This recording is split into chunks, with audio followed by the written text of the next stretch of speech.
Hi guys! So for today's vlog, maaga kaming gumising para kumain ng breakfast dito sa Royce.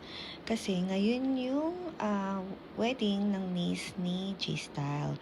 So ayan, ito yung breakfast buffet nila dito sa Royce. So ayan, pili na kayo guys kung anong gusto nyo kainin for breakfast. So ayan, I think tocino yung nakita ko. At ito naman yung porridge. Ayan.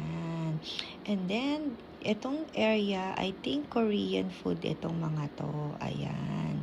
Ayan kasi may kimchi. And then, fruit section, syempre, yung paborito kong watermelon. At ito yung mga dessert. At yung mga bread, ayan, may cheese bread sila, may pandesal, at kung ano-ano pa. Ayan, may croissant, of course. And then, I think ham or salami. And then cheese, iba-ibang cheese. More dessert, itong area na to. Ayan. Ayan, may leche plan sila guys, oh. Ayan. At kung ano-ano pa. Ayan, tingnan nyo. Pili na kayo guys. Ayan. And cookies. At meron din silang ice cream. Ayan guys. At ayan guys, nandito kami sa church. Dahil mag-start na yung wedding ceremony. So ayan na ang ating groom at ang kanyang parents. At ayan na si Ate Nora. Nag-start na yung entourage. At ayan na sila Ate Cynthia, inaantay na ang ating bride and groom. So ayan, syempre picture, of course. Ayan, at si Kuya Boyet at si G-Style sa kabilang side. So mga ninong sila, ninong at ninang. So ayan guys.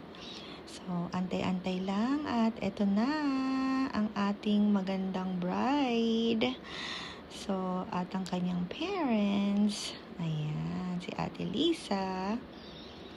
Ayan, at si Kuya Arnold. Ayan, naiyak-iyak na si Ate Lisa. Siyempre, only child, only daughter. So, tingnan nyo naman guys, napakaganda niya, ba? Diba? So, anong masasabi ninyo? Comment down below. Napakaganda ng ating bride. So, ayan guys. So, ayan. At lalagay na nila yung veil ng ating bride. At dadalhin na nila ang ating magandang bride sa kanyang napakagwapong groom. So, ayan. So, naglalakad na sila papuntang altar. So, ayan. Comment down below kung nakapunta rin kayo dito sa church na to or dito kayo nag-church. Dahil talagang napakaganda dito sa church na ito. Nakalimutan ko lang guys kung ano yung pangalan. So, ayan, after ng mass, so, ayan, picture-picture ang mga ninong at ninang at lahat ng kasama sa entourage. So, ayan na silang lahat, guys. Diba? Ang gagwapo at ang gaganda nilang lahat. So, ayan ang mga ninong, si Kuya Boyet at si G-Style. So, ayan. Diba? Ang ganda. So, after nyo mga pictorial and pagbi-video, so, sa ating mga entourage, so, dediretso na kami sa reception. So, ayan. More pictures, si G-Style sa ating bride and groom, the newlyweds. Ayan. So, ayan. At habang nagpipicture sila sa harap, at ito naman kami, si Ate Kit, si Kuya Chris, si Kuya Jiro, at si Kuya Roman. So, ayan, dito kami pumesto at isang hilera kami. At, ayan, nandito na kami sa reception. Tingnan niyo naman, guys. Napakaganda dito. Ang daming fresh flowers. So, ayan ang kanilang stage. At tingnan niyo naman yung ceiling. Napakaganda. Ayan. napakaaliwalas. At ito naman yung envelope na pwede mong lagyan ng money at ibigay sa ating newlywed. So, ayan. Tingnan nyo naman, napakaganda, diba guys? Comment down below kung anong masasabi ninyo. So, ayan na ang ating newlywed. Dumating na sila. At ito naman yung plate ko na kinuha sa buffet table. So, ayan. And then, ayan na sila G-Style, si Kuya Pao. I think ito yung part nung contest. Singing contest. And then, ayan, after nung party, so may chance kami dito guys. Kami-kami na lang dito guys, magkakamag-anak. So, binigyan namin ng isa't isa ng chance na makapagbigay ng message sa ating newlywed. So, ayan guys, tingnan nyo naman. Sila G-Style at si Kuya Rogie, Kuya Paolo at Kuya Boyet. Nagbibigay sila ng messages sa ating newlywed. So ayan, tinawag na nila si Kuya Chris at si Ate Kit na pumunta dito sa stage. Tingnan nyo naman guys.